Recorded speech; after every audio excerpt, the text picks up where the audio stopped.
배당으로 은퇴 준비를 시작하시려는 분들이 가장 궁금해하는 것이 무엇일까요? 제가 많이 받는 질문은 결국 매달 얼마 들어오는데 이 질문이 아닐까 생각합니다. 경험해보신 분들은 아시겠지만 월급처럼 우리 계좌에 따박따박 돈이 입금되는 기분은 너무 좋은 경험이기도 합니다. 저는 현재 세후 월 평균 30만원 정도의 금액을 달성했습니다. 평가 자산은 1억 7천만원 정도이며 배당률은 세 전으로 약 3.3%, 세후로는 2.8% 정도입니다. 적립식으로 투자를 하며 배당금으로 30만원을 달성하고 느꼈던 점을 구독자님들과 공유하고자 이 영상을 만들어 보았습니다. 첫 번째는 배당률보다는 배당 성장률이 중요하다는 것입니다. 배당금을 늘리는 방법은 우리가 월급으로 주식을 하나씩 모아가는 방법도 있지만 투자한 기업이 배당금을 지속적으로 늘리는 방법도 있습니다. 배당이란 결국 기업이 성과를 내고 그 수익의 일부를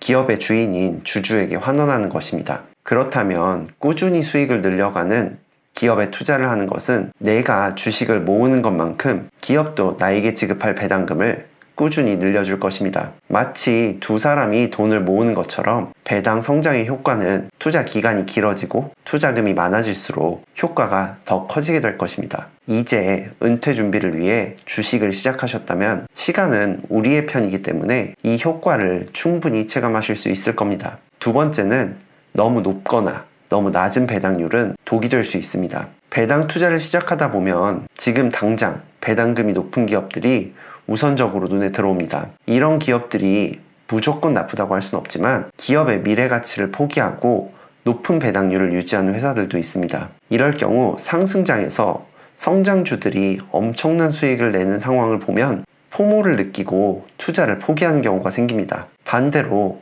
너무 낮은 배당률을 지급하는 회사만 투자할 경우 낮은 배당률로 인해 은퇴를 위한 목표 금액이 너무 높아져서 몇 달 시도해보지도 못하다가 포기해버리기도 합니다. 또한 하락장에서 이런 성장주들은 견디기 힘든 하락을 보여주며 이 경험을 느낀 사람들이 주식에서 손을 놔버리기도 합니다. 이 두 가지 사례는 지난 코로나 시기에 주식을 투자했던 저의 직장 동료들의 실제 이야기이기도 합니다. 만약 내가 준비가 덜 되어 있다면 너무 극단에 있는 기업을 투자하기보다는 지수를 추종하는 ETF부터 시작해보는 것을 권장드립니다. 개인적으로는 수익률이니 배당률이니 하는 것보다 중요한 것은 투자를 포기하지 않는 것이라고 생각합니다. 마지막으로 투자금을 높여야 합니다. 직장인이 은퇴 준비로 주식을 시작했을 때 가장 큰 무기는 매달 꾸준히 주식을 살 수 있다는 것입니다. 우리가 많은 목돈이 있는 사람을 이기기 위해선 결국 매월 주식을 매입하는 투자금을 늘려야 합니다. 절약을 하던 부업을 하던